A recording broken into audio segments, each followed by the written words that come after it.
Seigneur, je te prie pour la parole maintenant qui va être annoncée. Et je te prie, Seigneur, toi qui crées l'impossible, tu as frayé un chemin dans la mer. Je te prie de frayer un chemin maintenant dans l'entendement de tes enfants, afin que le cœur soit touché, que la conscience soit touchée, et que ta parole devienne réellement nourriture pour nos âmes. Nous avons tellement besoin que ta parole devienne notre force, que ta parole devienne notre bouclier, que ta parole devienne notre manière de vivre, que ta parole soit honorée à nous, dans nos couples, dans nos foyers, dans nos maisons, dans l'Église. Merci Jésus de nous avoir donné la parole. Amen. Matthieu 16, 21 sera notre texte ce matin. Je vais continuer sur, bien sûr, notre ami Pierre. Vous vous rappelez de dimanche dernier ? Si vous avez vu sur Internet la prédication, le titre qui a été donné de la semaine dernière, c'est « Des reproches, toujours et encore des reproches ». Toujours, toujours. C'est vrai qu'on est champion, hein. En plus, les Français sont champions du monde, hein. Des reproches, critiques, murmures, reproches, ça, on est vraiment. Et vous savez que dans l'Église de France, c'est des Français. Et l'état d'esprit français, il est toujours là. Des reproches, des reproches. Et Pierre, alors Pierre, il n'était pas français, quoique on se pose des questions quand même, il va faire des reproches à celui qui est pourtant sans reproche. Il est parfait. Pierre sait que Jésus est le Fils de Dieu. Tu es le Fils de Dieu, etc. Il a eu la déclaration. Juste auparavant. Quelle audace pour venir oser le prendre à part. Jésus vient, il faut qu'on parle. Et là, il va lui faire un reproche. Il va lui faire un reproche. Et j'avais attiré votre attention sur une version qui est la version Jérusalem, où le mot a été dit un peu particulier du moment où je l'ai appris, morigéné. Pierre a morigéné Jésus, quand même, hein. Littéralement grondé. Mais sur un ton supérieur, comme un maître d'école gronderait un élève qui a mal fait ou a fait une grosse bêtise. L'air supérieur. Terrible ce qu'a fait notre ami Pierre. Alors on va lire le texte pour un peu rafraîchir la mémoire sur ces faits. Je vais lire dans français courant. Alors Matthieu 16, verset 21. À partir de ce moment, Jésus se mit à parler ouvertement à ses disciples en disant « Il faut que j'aille à Jérusalem et que j'y souffre beaucoup de la part des anciens, des chefs des prêtres et des maîtres de la loi. Je serai mis à mort et le troisième jour, je reviendrai à la vie. » Alors, ça ne plaît pas à tout le monde, hein? Alors Pierre le prit à part et se mit à lui faire, et pas un, hein, tant qu'à faire, hein, des reproches. À Dieu ne plaise, etc. Dieu t'en garde, Seigneur, dit-il. Non, cela ne t'arrivera pas. Il a fait des reproches à Jésus. Je ne reviens pas trop, on l'a vu la semaine dernière, mais tout ça pour dire que Pierre, ce n'est pas le cas unique. On a vu que plusieurs ont fait des reproches à Jésus. Parfois, d'une manière un peu indirecte, mais on se souvient de Marthe, qui voulait tellement, et on la comprend, on ne la juge pas, hein, tellement que Jésus vienne vite à la maison pour que vite, il prie pour Lazare, son meilleur ami, donc le frère de Marthe, parce qu'il était très malade, afin qu'il retrouve toute la santé. Mais Jésus, il ne deviendra pas. Est-ce reprochable? Oh non, bien sûr que non, Jésus il est souverain, il fait ce qu'il veut. Sauf que pour Marthe, si tu avais été ici, si tu t'étais déplacé, tu le fais pour tout le monde, des inconnus, mais pour ton ami, tu ne te déplaces pas. Je rajoute, à cause de toi, il est mort. Parce que tu aurais pu le guérir. N'est-ce pas un reproche? Tu peux... Reproche. Si. Et si tu avais fait les bons choix, Jésus, mon frère ne serait pas mort. Les chefs religieux ont reproché à Jésus des affirmations qui sont pourtant vraies dans la bouche de Jésus. C'est étonnant, on va lire un peu ces quelques versets, là, Jean 5, 17. Jésus a fait quelque chose qui pour nous est des plus naturels, on le comprend. Il a fait du Dieu de Moïse, il en a fait son père. Son père. Et ça n'a pas plu aux chefs religieux. 17, mon père, dit-il, est à l'œuvre jusqu'à présent. Il parle donc aux chefs religieux qui sont là jusqu'à présent. Et moi aussi, je suis à l'œuvre. Cette remarque fut pour eux, pour les chefs religieux, une raison de plus pour chercher à le faire mourir, car, non content de violer la loi sur le sabbat, il appelait encore Dieu son propre Père, et se faisant ainsi l'égal de Dieu. Là, ils l'ont en travers, les religieux. Hein. Et verset 19, regardez ce qui est écrit. Jésus répondit à ses reproches en leur disant, etc., etc. Donc Jésus, il s'en est entendu dire quand même de toutes les couleurs. Hein. Pourtant, Jésus, il est la vérité. Il ne peut pas mentir, il ne peut pas se tromper. Donc c'est forcément les autres qui n'ont rien compris, et c'est vrai. Mais dans leur incompréhension, ils ont quand même osé juger les œuvres, les actions, les paroles de Jésus. Ils se sont mis au-dessus en lui faisant des reproches. Alors, j'ai cherché dans le dictionnaire, en fait, le mot reproche, ça veut dire quoi? C'est étonnant, on l'emploie tous, hein, on le comprend tous d'une manière un peu naturelle, mais ça veut dire quoi réellement? Quelle est sa définition selon le dictionnaire? Alors, voici ce qu'elle est, cette définition.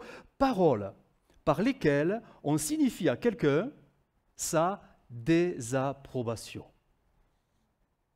ou son mécontentement à l'encontre de ce qu'il a fait ou dit. Bref, quand je ne suis pas d'accord avec quelqu'un, il y a plusieurs manières de le lui dire, hein. Soit en douceur, tu as le droit de ne pas être d'accord, mais on a le droit, hein. Ou alors tu le lui reproches, parce que tu n'es pas d'accord avec lui. Et là, les reproches, des fois, ça fait mal. Hein. On vous a déjà reproché quelque chose? De juste ou d'injuste, peu importe. Hein. Parce que ce qui est blessant, bien souvent, c'est la manière dont ça a été dit. Des fois, avec douceur, ça passe mieux. Mais ça demeure un reproche. Mais ça passe mieux parce que c'est bien dit, c'est... Mais des fois, c'est violent. Des fois, on vous prend à part, un peu comme Pierre. Eh, viens, il faut qu'on parle. Parce que là, tu dis des trucs là bizarres, tu vas mourir, ça ne me plaît pas. Je veux pas que tu meurs. Alors viens, il faut que je te réexplique ta mission. Les reproches. On s'est tous entendu dire des reproches. Justes, injustes, constructifs parfois, ou destructeurs. Bref, c'est terrible les reproches, hein, quand on les entend. Mais c'est quand même aussi terrible parfois de les dire aux autres. Et on l'a tous fait, hein. Peut-être même ce matin. Pas vous, là-bas, les autres. Hein. On a les reproches si faciles. Et quand on est mal luné, ça arrive. Hein. Ah oui, mal luné, on est mal réveillé, on a mal dormi et on se met à reprocher tout et n'importe quoi. Tout et n'importe quoi. Des reproches. La Bible nous parle des reproches comme quelque chose de normal. Et même dans l'Église. Qui croyait que l'Église était parfaite? Qui lève la main? Tu as bien fait de venir, parce que là, tu vas être enseigné. Parce que l'Église, elle est loin d'être irréprochable. Très loin. L'apôtre Paul disait ceci dans Colossiens 3,13, parce que peut-être que ce matin, tu es le sujet d'un reproche d'un frère et d'une sœur, là peut-être même sur le parking. Ça a été dit juste avant de venir au culte. Pam! Et là, voilà, t'es pas bien, quoi. Mais regardez ce que dit l'apôtre Paul. Colossiens 3,13. Supportez-vous les uns les autres. Et si l'un de vous a quelque chose à... Ah, les reproches. Donc il y en aura, hein. Il y en aura. À un autre, voici l'attitude spirituelle. C'est de ne pas rester sur le reproche. Parce qu'il va générer de la rancune, de l'amertume. Et ça va créer des distances. Oh, mais puisque c'est ça, tiens. Voilà. On va dans la même église, mais bon, hein, heureusement qu'il y a deux rangées bien différentes. toi tu vas là et moi je vais là. Et pourvu que le pasteur n'entonne pas le chant, aimons-nous les uns les autres, tenons-nous par la main, parce que là, moi j'irai vite aux toilettes. Avis à tous ceux qui vont aux toilettes pendant le culte et les chants. Mais donc l'apôtre Paul dit bien que les reproches, il y en aura toujours. De ceux qui font les reproches et ceux qui s'entendent des reproches, et ça crée des tensions. Mais l'apôtre Paul veut y mettre quelque chose de spirituel dedans. Mais pardonnez-vous, il y en aura toujours des reproches. Mais savoir se pardonner. Savoir se pardonner. Est-ce que vous croyez que Jésus en a voulu à Pierre de l'avoir repris à part et de s'être mis un peu au-dessus de lui? Ben non. Ben non. Jésus savait très bien que Pierre était dans l'ignorance et que, voilà quoi. Savoir se pardonner, pour ne pas rester sur de vieilles paroles blessantes. Et vous savez, parfois on a la mémoire très... Oh non, pas très courte justement. On est capable de retenir des vieux reproches qu'on nous a fait il y a 10 ans, 15 ans, 20 ans. Et quand la personne revient vers vous, parce qu'elle a oublié, hein, c'est souvent celui qui fait le reproche, il oublie vite, mais celui qui a été la victime du reproche, c'est marqué. Hein. Et si la personne venait vous voir, si elle venait, on est capable de dire, ouais, tu sais, à 30 ans, tu m'as dit quelque chose, c'est encore là. Ça passe pas. Ah, c'est dur, hein, les reproches. Mais ce n'est pas mon sujet ce matin. Je ne vais pas parler des reproches entre nous, mais je voudrais élever un peu la réflexion. Est-ce que nous réalisons, et là, ça nous échappe un peu, mais est-ce que nous réalisons que Jésus lui-même pourrait nous faire des reproches? Si je devais donner un titre, eh oui, je vais le donner. Est-ce que Jésus pourrait te reprocher quelque chose? Alors, j'entends, bah oui, mais bien sûr, on n'est pas parfait. Oui, mais est-ce que le fait que Jésus te fait des reproches fait que ta vie va changer pour que les reproches ne persistent plus? Ça peut surprendre quelques-uns peut-être de s'entendre dire, mais est-ce que vraiment Jésus peut? Mais Jésus, il m'aime, d'un amour grand et éternel, comme on a vu vendredi, comme ça, il m'aime Jésus. Ouais, c'est vrai, il t'aime comme ça, mais il pourrait te faire des reproches. Parce que des reproches dans la bouche de Jésus, c'est différent. C'est pas comme les hommes. On sait déjà que Jésus ne se trompe pas. Les hommes, oui. Ben oui.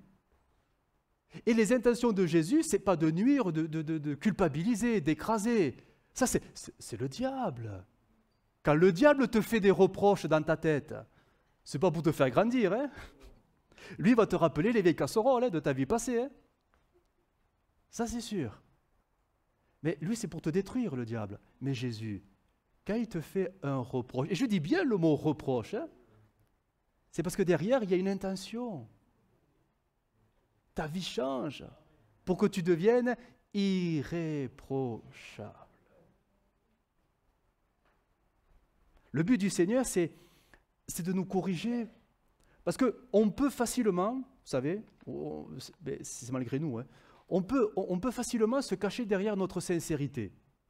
Seigneur, je ne suis pas parfait, mais tu sais que je t'aime. Et c'est très sincère. Le problème est que Jésus est la vérité et il voudrait que nous soyons esprit et vérité.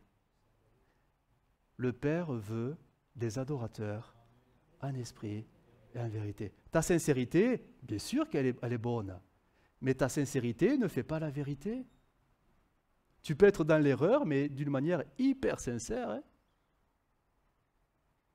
Être vrai devant Dieu. Ça implique de savoir s'examiner. On n'est pas là pour savoir si tu aimes vraiment le Seigneur. Mais non, si on ne l'aimait pas, on ne serait pas là. On l'aime tous. Mais est-ce que nos vies, sous son regard, sont irréprochables devant lui? Et c'est ça le sujet. Suis-je irréprochable? Parfait, mais on ne parle pas de ça. Est-ce que ta vie se corrige à la lumière de la vérité de l'Écriture? J'en reviens au don spirituel. Gardes-tu la parole? On en revient à ça, hein. C'est tout. Hein. Y a-t-il des failles? Y a-t-il des reproches? Qu'est-ce que Jésus pourrait te reprocher ce matin? Le mot reproche, j'y reviens, en hébreu, est très intéressant parce qu'il est très, très, très, très positif. En français, non. Le mot reproche, déjà rien que le mot en lui-même, ça fait très négatif. Mais en hébreu, mais vraiment, vous ne parlez pas hébreu? Oh, vous n'êtes pas parfait, hein, c'est donc. Bon, ça viendra. Ça viendra. Ça viendra.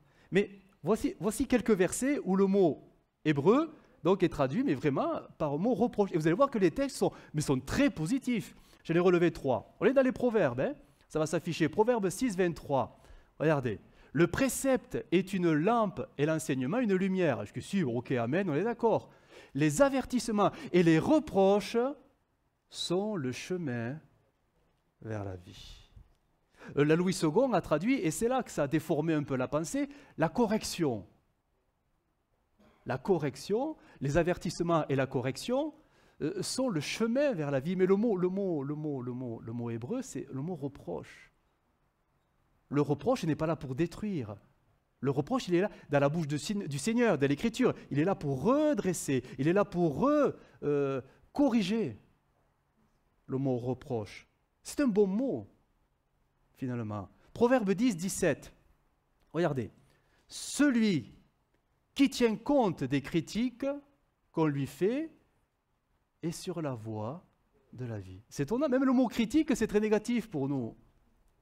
Mais celui qui fait fi, c'est-à-dire qui non, ne me parle pas, je ne veux plus te voir, va-t'en, des reproches, ben, sans s'en rendre compte, il se fourvoie. Il se trompera. Et Proverbe 13, verset 1, il y en aurait d'autres, mais bon, on ne peut pas tous citer.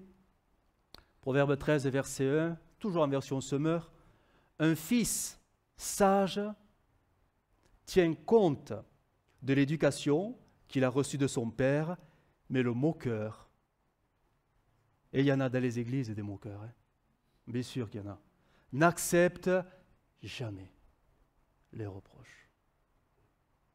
Donc on a tout intérêt à écouter les reproches, surtout quand ils viennent du Seigneur. Surtout quand ils viennent du Seigneur. Le mot reproche, l'étymologie, je vous ai donné la définition tout à l'heure, mais l'étymologie est très intéressante. Ça veut dire, littéralement, la racine, hein, on est dans le latin, tout ça, c'est mettre sous les yeux. Reproche. Ça vient après rapprocher, etc. Mais mettre sous les yeux. Un reproche, quand Jésus te fait un reproche, il veut te mettre sous les yeux quelque chose que tu ne vois pas. Pour deux raisons. Un, parce que peut-être tu ne l'as pas vu. Ou deux, parce que tu ne veux pas le voir. Alors il te le dit. Il te le reproche. Mais c'est au sens très positif. Très positif, parce que le reproche a un seul but, dans l'Écriture, hein, je dis bien, hein, de corriger ta vie. De corriger ta vie pour qu'elle change. Le reproche. Ouvrir les yeux sur ce qu'on ne voit pas, sur ce qu'on ne veut pas plus voir. Il y a un autre mot, le déni. Le déni. Non, déni, non.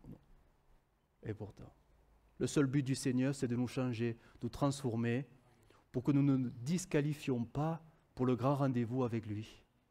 Et on va voir que le Seigneur cherche une chose sur la terre, une église sans tache. Allez, jusqu'à la fin. Sans reproche. Donc, je crois qu'il vaut mieux s'entendre les reproches aujourd'hui, là, sur la terre, parce qu'on peut corriger, que de s'entendre plutôt là-haut, dans les cieux. Ben, ma foi, tu n'as pas écouté les reproches, tu n'as pas corrigé ta vie, les portes du ciel se ferment à tout jamais. Donc, il vaut mieux écouter les reproches. J'ai trouvé un proverbe, ce n'est pas biblique du tout, mais syrien. Et il est très beau ce proverbe parce qu'il est très court. Les reproches sont le savon du cœur. C'est beau, hein? Et si retenez une chose, c'est celle-ci. Les reproches sont le savon des cœurs. Alors on ne va pas prier, Seigneur, fais-nous des reproches. Vas-y. Mais parfois il en fait.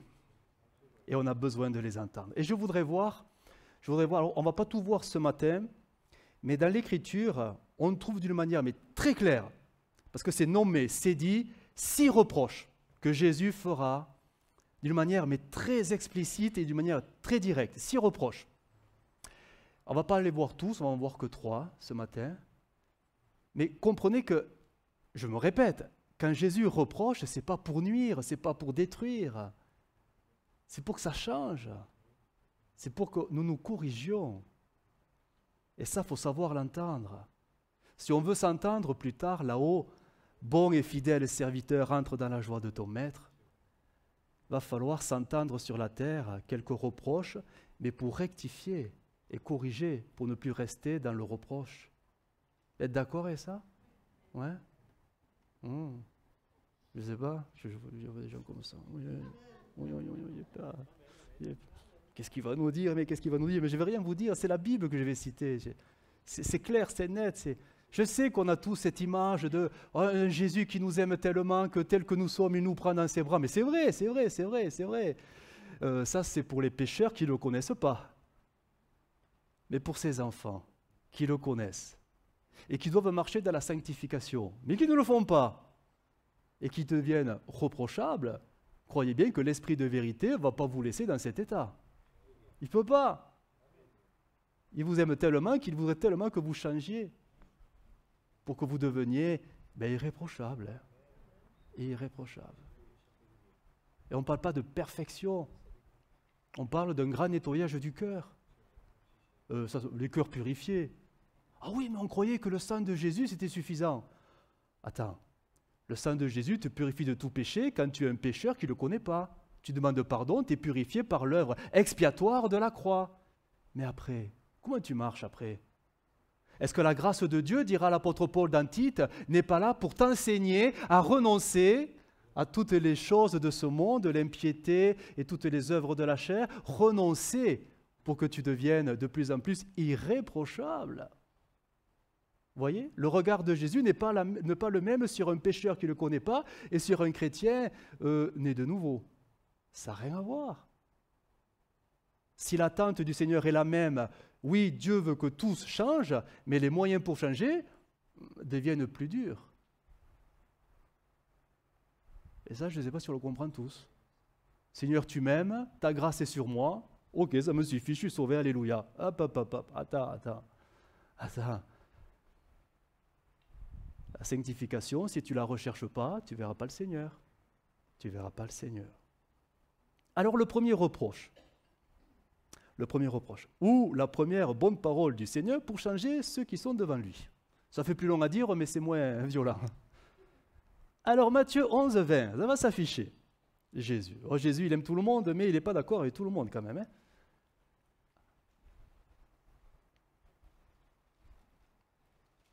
Matthieu 11, 28. Ah, j'ai pas la même version. Elle est même plus dure, cette version. Bon, on va la laisser. Je n'ai pas le mot sévère, mais bon, il y a le mot reproche. Jésus se mit à faire donc de sévères reproches aux villes dans lesquelles avaient eu lieu la plupart de ces miracles parce qu'elles ne s'étaient pas repenties. Changer d'avis. Moi, là, je suis en train de lire la Louis II, en fait. Et là, il va citer, parce que Jésus cite les noms. Malheur à toi, Chorazine, malheur à toi, Bethsaïda, car si les miracles qui ont été faits au milieu de vous avaient été faits dans Tyr et dans Sidon, il y a longtemps qu'elles se seraient repenties en prenant le sac et la cendre.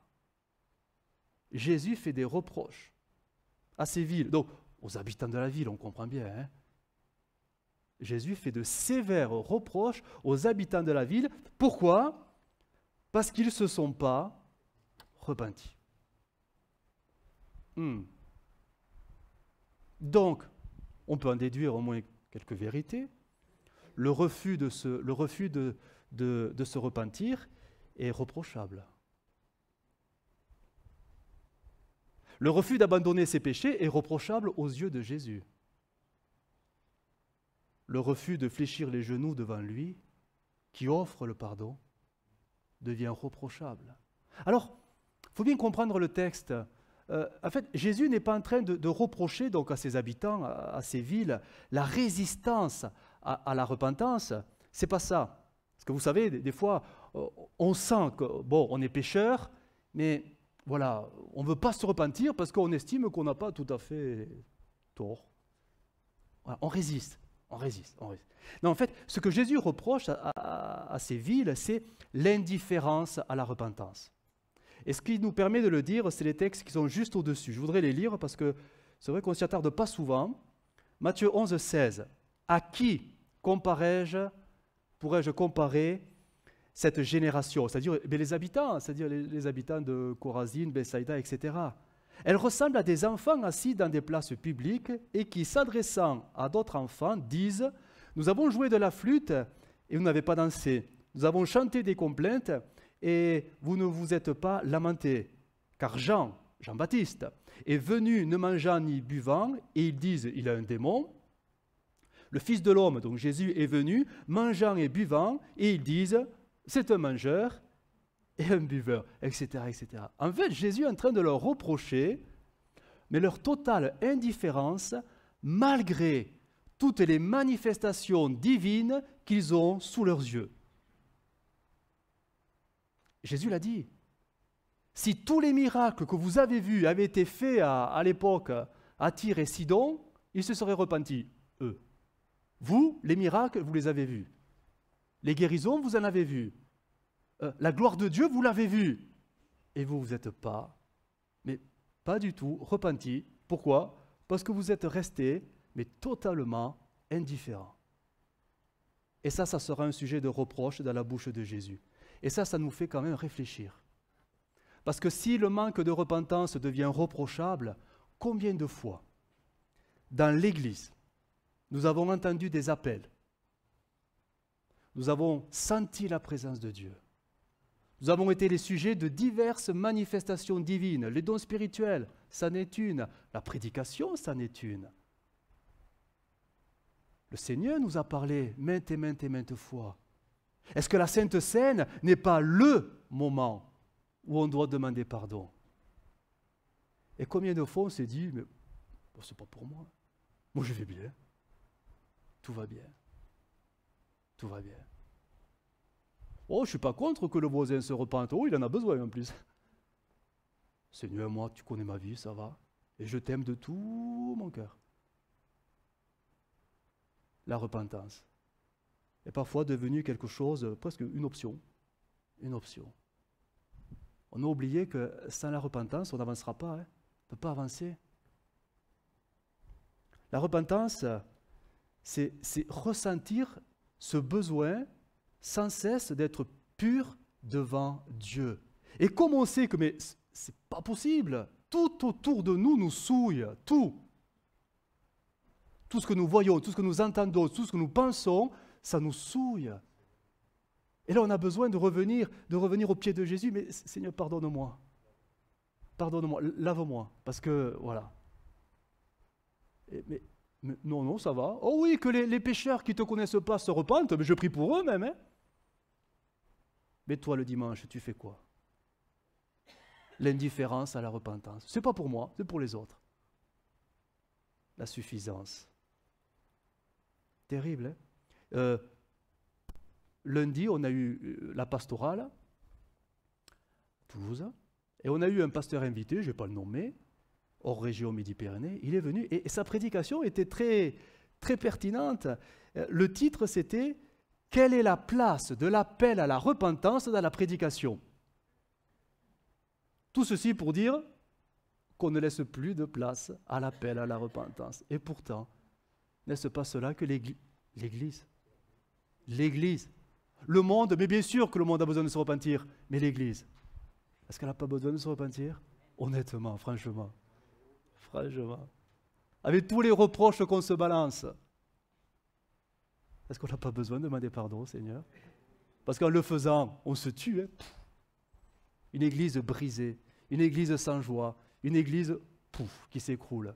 Parce qu'on s'est mangé les uns les autres. On s'est mordus les uns les autres, à coups de reproches. Bref, tout ça. Et là, oh oui, Que les autres demandent pardon, mais bien sûr, pasteur, vous avez raison. Mais moi, tout va bien, hein. Ça va. Alors Jésus reprochera à ces villes leur indifférence. Je crois que, au-delà de Chorazine, Bethsaïda, il est bon de se poser vraiment la question, Seigneur, est-ce que ce matin, est-ce que mon indifférence à la repentance est pour toi un sujet de reproche? Montre-le-moi parce que je ne le vois pas. Mets-le sous mes yeux. Peut-être que le reproche, il n'est pas là hein, pour certains, c'est possible. Hein? On est tous différents. Hein? Et peut-être que certains ont besoin de l'entendre. Oui, le Seigneur peut te reprocher ton indifférence à la repentance. Et dimanche après dimanche, tu te lèves, tu passes là, tu prends la Sainte Seine, et tu n'es absolument pas esprit de repentance du tout. Du tout. Alors on veut entendre les reproches du Seigneur, oui. Je relis Proverbe 6, c'est simplement « Les avertissements et les reproches sont le chemin vers la vie ». Oui, on a besoin d'entendre ça. Ouais. Sans repentance, il n'y a pas de pardon. On le sait, hein? Et pourtant. Je continue? Ouais. C'est pour ça que je n'allais pas vous donner les 6 d'un coup. Ouais. Le deuxième. Marc 16, 14. Alors là, Jésus il va parler maintenant directement aux disciples. Jésus est mort, Jésus est ressuscité, Jésus apparaît aux disciples. Et c'est étonnant parce qu'on aurait pu penser que Jésus presque se jette au bras des disciples pour leur dire « Rassurez-vous, ça y est, vous avez vu, ce que je vous ai dit, c'est réalisé, je suis ressuscité, allez, venez dans mes bras, on va tous se faire un grand câlin parce que je suis avec vous. » Ben non. Jésus est avec eux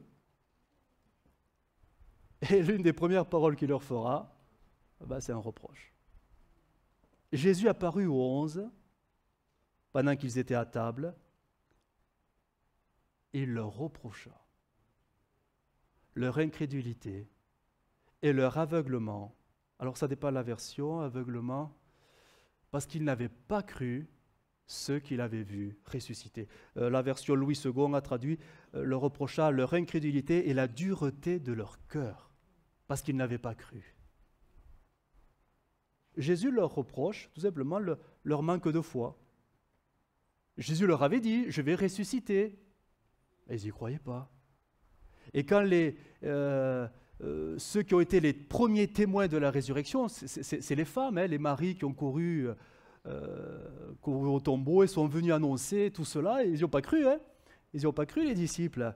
Et Jésus va leur reprocher leur manque de foi, leur incrédulité vis-à-vis des promesses, des propres paroles de Jésus. Je vais ressusciter. Et ils n'y ont pas cru. Mais Jésus va leur reprocher.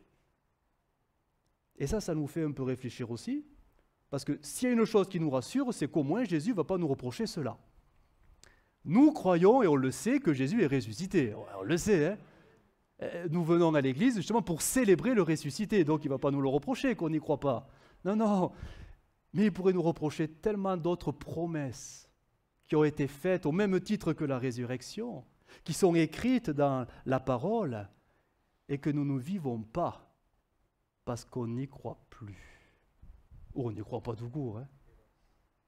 Et là, le Seigneur peut nous dire, pourquoi tu n'y crois pas? Pourquoi tu ne crois pas à ma parole? Combien de promesses sont dans l'Écriture? Et elles sont nombreuses, on ne pourrait pas les compter. Elles sont là pour nous montrer que Dieu sera toujours avec nous, que Dieu sera là et il sera ce Dieu qui va pourvoir. Il est ce Dieu qui sera tellement grand et miraculeux, qui peut faire des choses incroyables dans nos vies. Et il y a tellement de promesses, comme pour nous rassurer pendant notre marche chrétienne. Mais on a du mal à y croire. Hein. Oui, que Dieu bénisse Pierre, Jacques, Paul et tous les pasteurs de la terre. Ouais, d'accord, mais moi, avec toutes mes difficultés, avec toutes les portes qui se ferment, moi, je n'y crois pas, je n'y crois plus. Je ne le demande même plus. Comptez combien de fois Jésus a dit « Jean de peu de foi ». Ce n'est pas un reproche, ça? Et c'était très orienté parce que c'est les disciples qui se sont entendus le plus le dire. Hein? Jean de peu de foi. Comme si Jésus était toujours un peu déçu du niveau de foi de son équipe.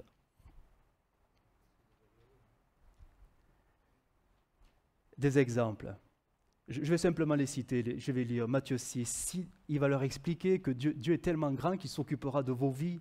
Si Dieu revêt ainsi l'herbe des champs qui existe aujourd'hui et qui demain sera jetée au four, ne vous vêtira-t-il pas à plus forte raison, gens de peu de foi? Et nous, on s'inquiète. On s'inquiète pour la nourriture, on s'inquiète pour le vêtement. C'est normal de s'inquiéter, hein?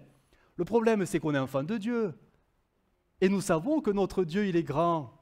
Et nous savons que Dieu peut faire de grands miracles. Mais Jésus pourrait nous dire d'une manière très directe, mais enfant de peu de foi, pourquoi tu t'inquiètes? Pourquoi tu t'inquiètes de ta situation? Ne suis-je pas ton Dieu? C'est notre nature humaine, hein?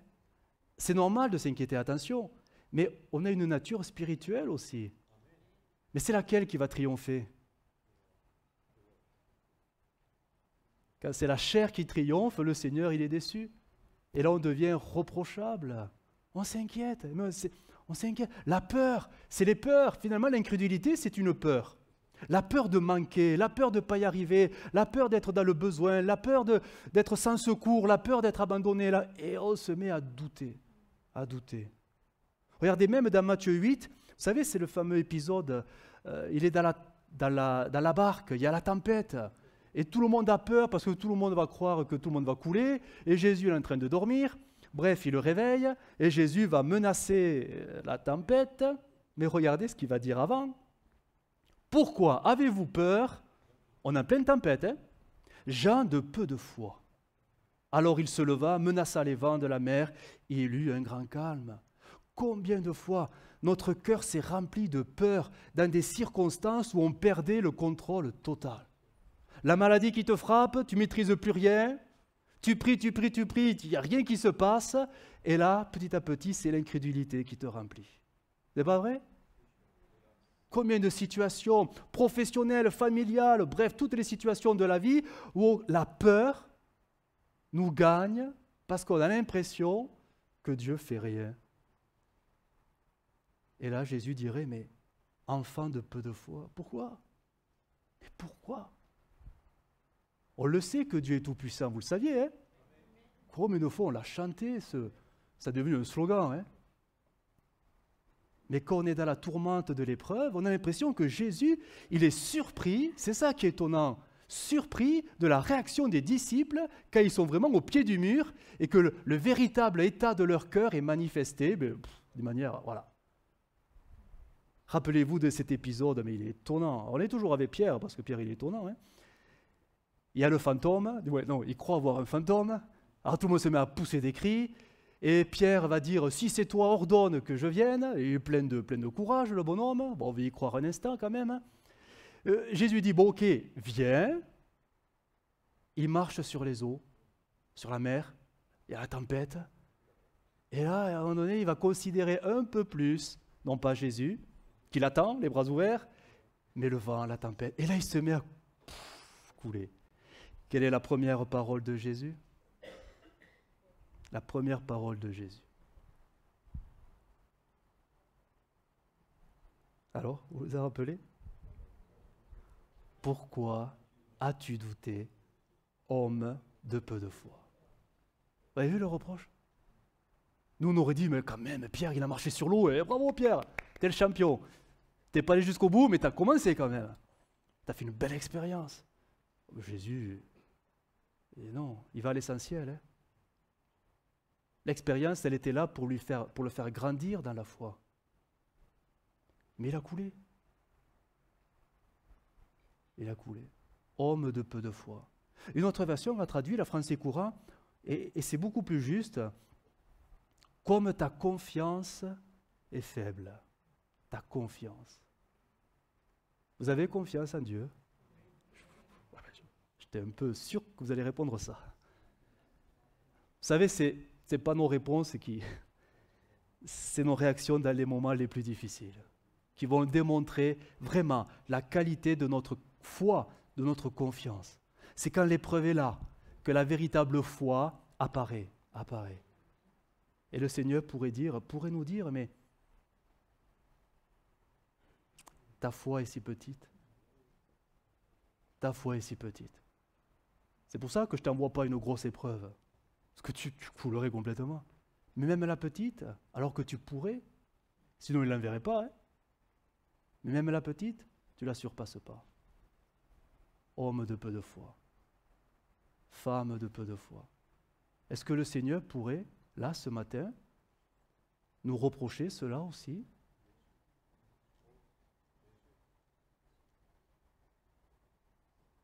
Il ne faudrait pas qu'il nous le reproche. Parce que le Seigneur ne peut pas nous envoyer des épreuves qui surpassent la mesure de foi que nous avons. Il ne peut pas.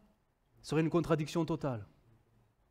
Donc, finalement, quand nous sombrons, quand nous échouons, c'est parce qu'en fait, dans l'épreuve, on n'a pas la bonne attitude. Comme Pierre, qui au lieu de continuer à regarder à Jésus, a regardé la tempête. Et ça devient un sujet de reproche. Cet homme avait raison de demander à Jésus, « Seigneur, augmente-moi la foi. Augmente-moi la foi. Augmente-moi la foi. Afin que ma vie te plaise. » Tout simplement. Et enfin, je vais terminer avec un troisième reproche que nous trouvons dans Luc au chapitre 9, verset 54. Jésus est toujours avec les disciples et avec deux particulièrement. Deux disciples là qui se distinguaient, mais pas dans le bon sens du terme. Pour une fois, ce n'est pas Pierre.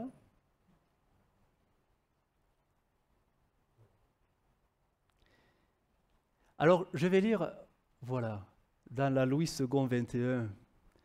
Voyant cela, alors on comprend ce qu'ils ont vu. Les Samaritains qui ont refusé que Jésus passe par la Samarie. Ils ont fermé le chemin. Ses disciples, Jacques et Jean, ils ont voulu bien faire, hein, certainement, hein, ils sont pleins de bonnes intentions. Ils sont sincères dans leur réaction, ils veulent vraiment. Mais bon, Jésus, voilà. Dire, Seigneur, veux-tu que nous ordonnions au feu de descendre du ciel et de les consumer, comme l'a fait Élie? Jésus se tourna vers eux et leur adressa des reproches, en disant, vous ne savez pas de quel esprit vous êtes animés. Quel esprit nous anime? Deux choses l'une, hein, c'est soit le Saint-Esprit, ou soit c'est moi, ma mentalité. Qu'est-ce qui m'anime? Qu'est-ce qui me fait parler? Qu'est-ce qui me fait agir? Qu'est-ce qui me fait penser? On devrait, du moins je parle à l'Église, l'Église devrait être, les enfants de Dieu devraient être remplis constamment du Saint-Esprit. L'apôtre Paul présente cette réalité comme un quotidien normal. Rechercher en lui la plénitude. Vous connaissez ces textes? Ouais, oui. Soyez remplis en tout temps, bref, voilà l'esprit. Mais on sait très bien que notre esprit, notre mentalité, notre fichu caractère gâche tout, on le sait très bien. Et très souvent, il suffit que nous soyons ce qu'on ne voudrait pas être, mais on l'est quasiment un peu tous les jours, contrariés, agacés, irrités, énervés. Et là, ce n'est plus l'esprit qui nous anime. C'est notre chair qui se ranime. Et là, on se met à dire des choses, à penser des choses qui feraient que Jésus nous regarderait, mais il nous dirait, mais hé, tu as bien changé. Qu'est-ce qui t'arrive? Quel esprit t'anime? On est vraiment grandement reprochable, hein? C'est pas vrai? Dis-le à ton voisin. Tu sais, j'ai une confession à te faire, je suis reprochable. Avec tout ce que je dis, ce que je pense, tu sais, je ne suis pas si parfait que ça. Ah oui, ben oui. Mais on est terrible. On est terrible. Cette dualité qui est là, mais Oui, force est de constater que ce n'est pas l'esprit qui triomphe toujours en nous. Non, c'est la chair qui souvent triomphe. Alors, pourquoi Jésus nous ferait de tels reproches si il sait d'avance que c'est normal d'être charnel? Parce qu'il n'y a rien de plus normal. Hein? Pourquoi veut-il absolument que nous soyons remplis de l'esprit? Alors, en fait, c'est simple. Hein? Parce qu'il sait très bien que si c'est la chair qui nous guide, c'est la porte, mais grand ouverte, à celui qu'on ne voudrait pas inviter dans nos cœurs, le diable. Ah oui, si vous vous mettez en colère, c'est normal de se mettre en colère, hein?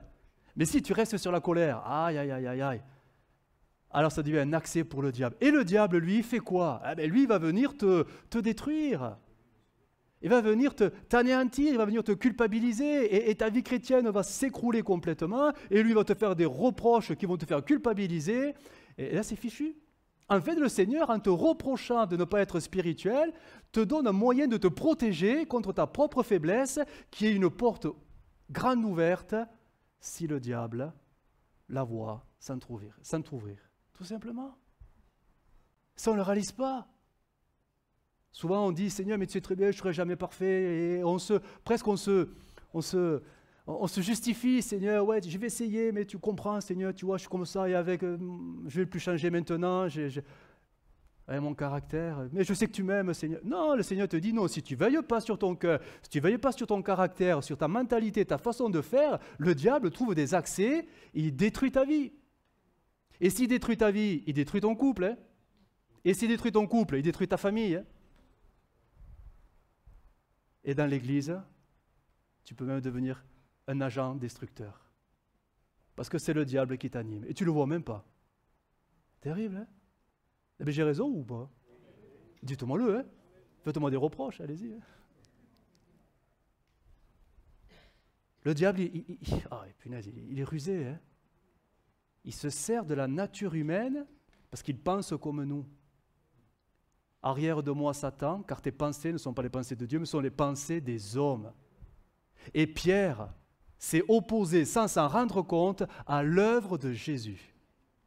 Sans s'en rendre compte. Mais derrière, il y avait l'ennemi qui déjà faisait un travail. Hein. Alors quand le Seigneur nous invite, quand l'apôtre Paul nous invite avec le Saint-Esprit à être spirituel, à faire mourir la nature charnelle, ce n'est pas pour nous embêter. Ce n'est pas pour nous faire croire qu'on n'y arrivera pas. Non, c'est pour nous protéger des choses naturelles à nous qui vont tout gâcher et tout détruire. Il n'y a qu'à voir la qualité de la communion fraternelle. Qu'est-ce qu'il a détruit? La chair. C'est la chair. Et qu'est-ce qui la blesse, mais d'une manière bien durable? C'est le diable qui rentre dans les œuvres de la chair et qui fait qu'on en arrive à des situations, mais on se dit, et l'Église se divise, et l'Église se détruit, l'Église s'éparpille, l'Église meurt. C'est parce que le diable a trouvé des accès, tout simplement. Parce que quand on est spirituel, on revient dans Colossiens chapitre 1, verset 13, hein, oui, si quelqu'un a des reproches, bon, ok, d'accord, mais on se pardonne tout. Et on s'aime les uns les autres. C'est ça l'esprit. Et le diable, il voit toutes les portes se fermer, toutes les fenêtres se fermer, il ne peut rien faire, il ne peut que tourner autour. Le Seigneur veut prendre soin de son œuvre, c'est-à-dire l'ensemble, le corps. Mais nous, on a besoin de veiller sur nos cœurs, parce que c'est par là que les choses vont se faire. Alors, je repense à Jacques, à Jean, ces braves disciples qui s'étaient tellement remplis de bonnes intentions pour essayer de faire un peu justice à Jésus, se sont vus entendre quelques reproches en disant « Mais arrêtez-vous, on ne va pas tuer les gens. » Mais Dieu veut les voir sauvés. Donc attention à nos actes, attention à nos pensées, attention à notre façon d'être.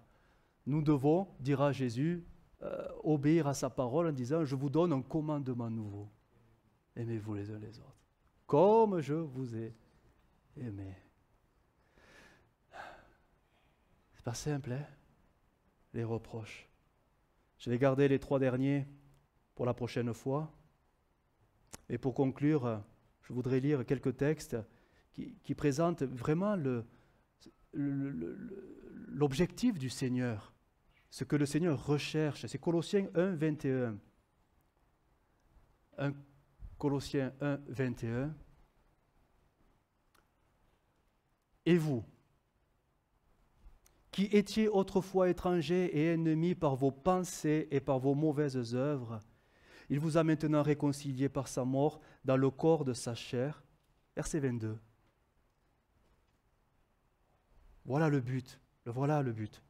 Pour vous faire paraître devant lui saint, sans défaut et sans reproche.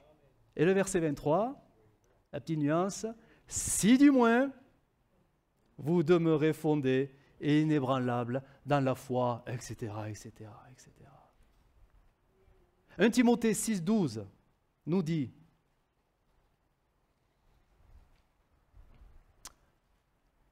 combat le bon combat de la foi, saisis la vie éternelle à laquelle tu as été appelé et pour laquelle tu as fait une belle confession en présence d'un grand nombre de témoins. Je te recommande devant Dieu qui donne la vie à toutes choses et devant Jésus-Christ qui fit une belle confession devant Ponce Pilate, verset 14, de garder le commandement, la parole, et de vivre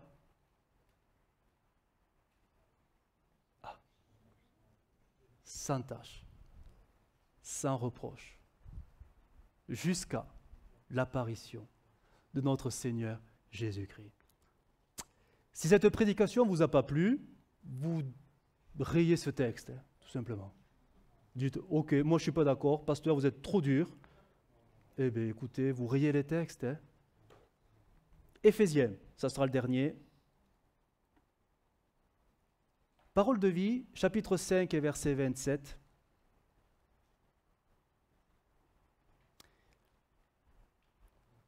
Christ a voulu que l'Église se présente devant lui en pleine gloire, sans tache, sans ride, sans aucun défaut.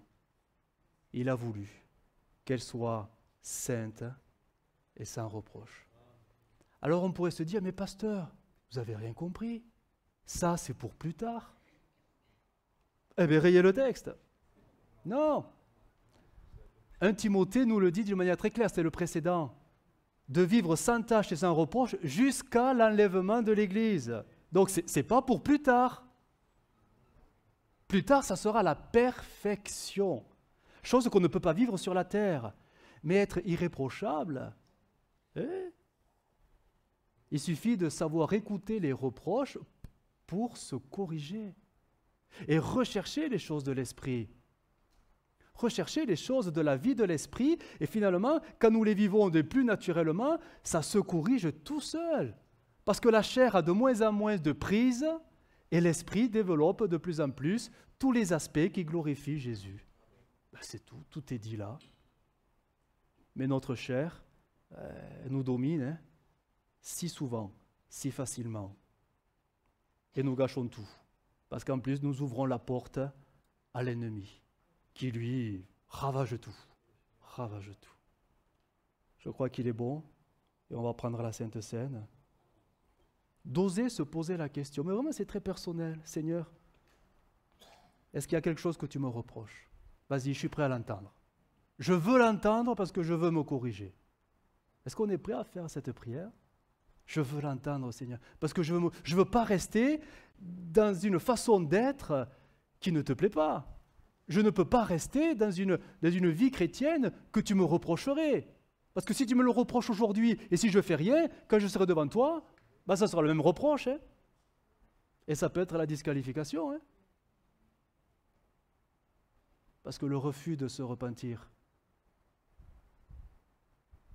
n'est-ce pas un reproche qui disqualifie? Et la repentance, c'est quoi? Ben, c'est justement de vouloir changer, parce qu'enfin, avec mes yeux, j'ai vu ce que je ne voyais pas autrefois. Donc c'est très sérieux ce que je vous dis. Hein? C'est très sérieux. Je voudrais, avant que on fasse la Sainte Seine, je voudrais, oui, faire un appel. Faire un appel au travers de ce chant qu'on connaît bien. Hein? Seigneur, pardon. Pardon. Pardon parce que je suis loin d'être irréprochable. Pardon parce que c'est vrai, la repentance, j'ai toujours cru que ce n'était pas pour moi, mais c'était pour les autres. Pardon parce que c'est vrai, ma confiance ou ma foi, c'est vrai, je réalise qu'elle est vraiment petite parce que je m'inquiète et je m'agite pour tout en fait. Je m'inquiète pour tout, pour mon travail, pour mes enfants, pour ma voiture, pour tout. Je m'inquiète pour... voilà. Seigneur, pardon, parce que c'est vrai que j'ai des pensées qui ne sont pas forcément celles de l'esprit et... Seigneur, pardon. Pardonne-moi pour ce que je suis, mais Seigneur, change-moi pour que je devienne comme toi, par ton esprit. Et ça, c'est un appel, vraiment. Si vous pensez que vous êtes bien, attention, c'est possible, c'est pas ironique. Hein. Ok, très bien, priez pour l'Église. Mais si dans votre cœur, vous sentez qu'il y a quelques reproches que vous pouvez vous attribuer, alors je peux que vous inviter à vraiment les écouter, à les considérer et à prendre la décision surtout d'y remédier, afin que vous changiez. On va prendre ce chant. Pardon, Seigneur, pardon. Si dans votre cœur vous êtes touché, interpellé, mais levez-vous, comme une réponse, hein, comme une réponse. Seigneur, voilà.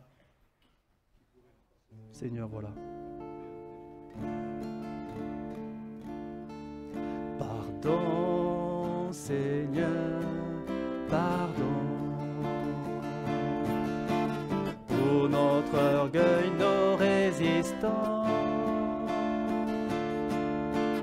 Viens enlever nos suffisants et chasser notre arrogance. Pardon, Seigneur, pardon pour tous nos pensées impures. Viens changer nos cœurs si durs, nos raisonnements obscurs.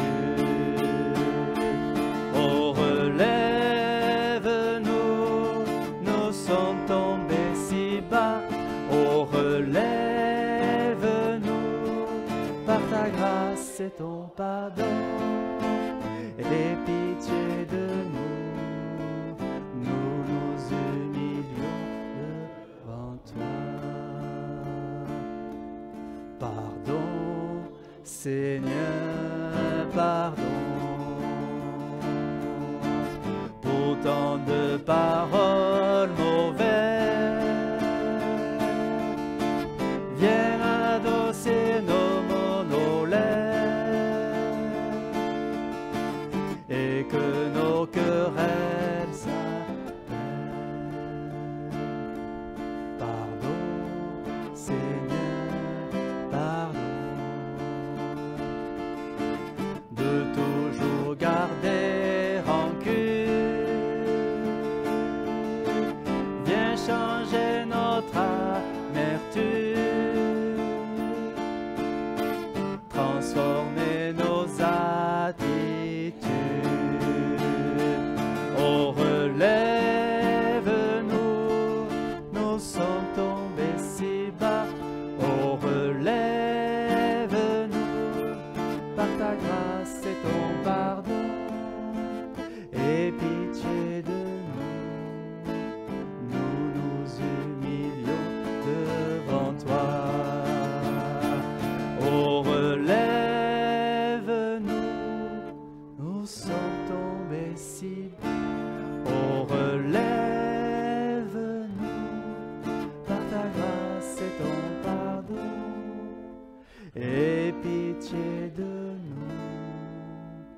nous, nous nous humilions devant toi. Et pitié de nous, nous nous humilions devant toi. Amen.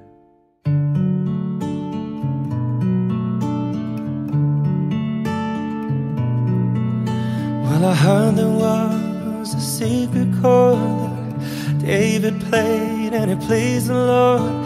but you don't really care for music, do ya?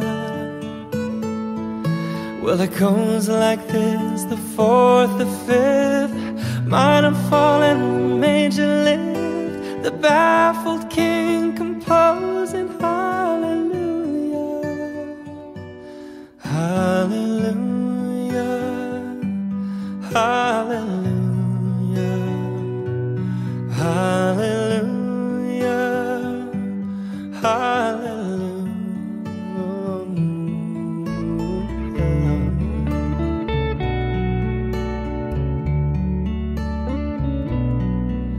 Well, your faith was strong, but you needed proof.